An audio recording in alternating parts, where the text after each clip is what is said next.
Hi, this video documents the second big restoration of my career, and this started back in 2007.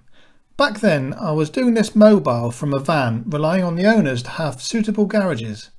The van owners had the van media blasted, but what I didn't realise at the time was the media blasting caused some major panel distortion. If I had been more experienced I would have recognised this, but instead assumed the van was just in bad shape. The media blasting did a good job of removing paint and rust, but as you will know, exposes bare steel to rust formation. The big barn was great for room but wasn't insulated and the roof leaked.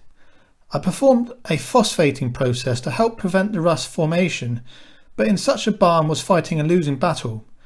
I do things differently now and carry out the welding before blasting for this reason. The first thing to do on the van was to repair the chassis outriggers. I wanted to mount the van on a homemade rollover frame. The frame I built had hydraulic rams so it could lift the van off the ground from its wheels. I over-engineered the frames by some way so they were very heavy and very large.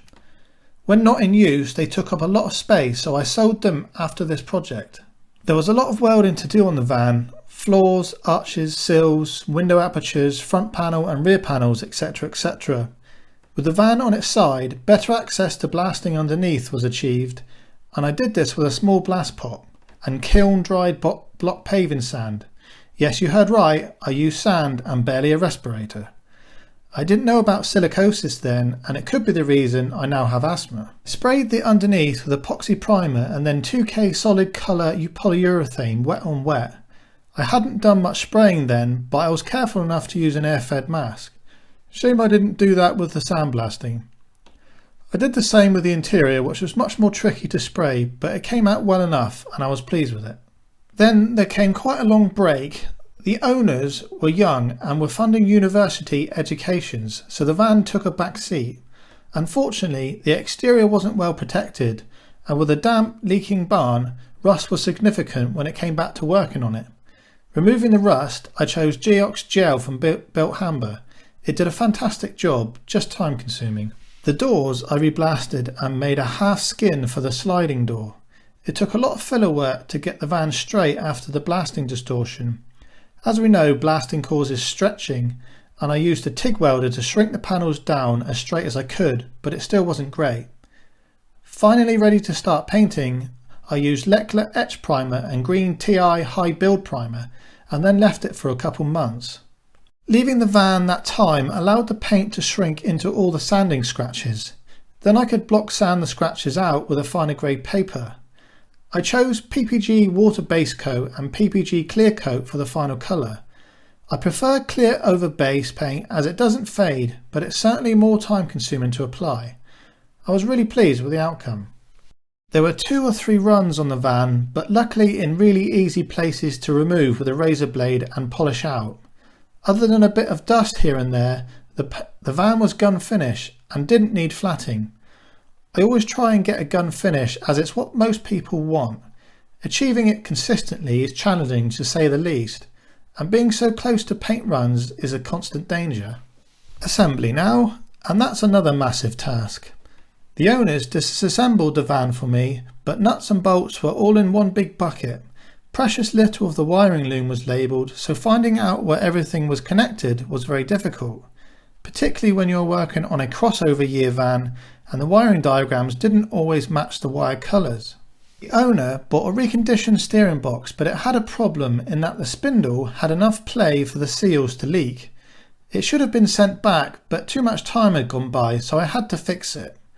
I did this by removing the ovality in the spindle on the lathe and then boring out the housing for phosphor bronze bushes. One end I machined in the lathe and the other was machined in the milling machine with a boring head. I then turned up some bushes and pressed them in. With the play removed, the seals stopped leaking.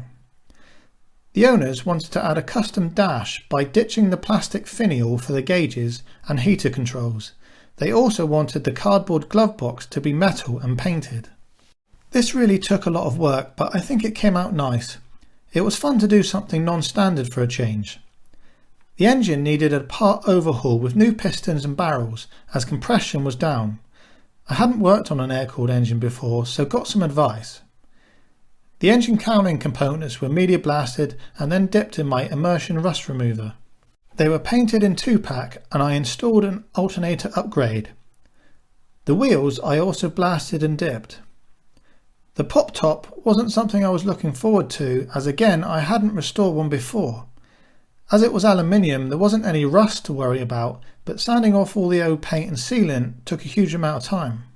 I painted the rim and centrepiece, but an upholsterer came in to fit the vinyl. Then I installed the rubber joiner. The scissor mechanism was blasted, straightened, repaired and painted. Getting it all together and working took some more time. Then finally came the Ministry of Transport test. It passed, which was a great relief.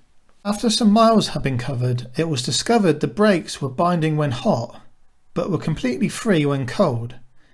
This was a head scratcher, but I found when hot, if I cracked open the bleed nipple, they released. I traced it back to the new servo bought as a servo and master cylinder combined. There was an adjustment between the master cylinder and servo that had too little clearance.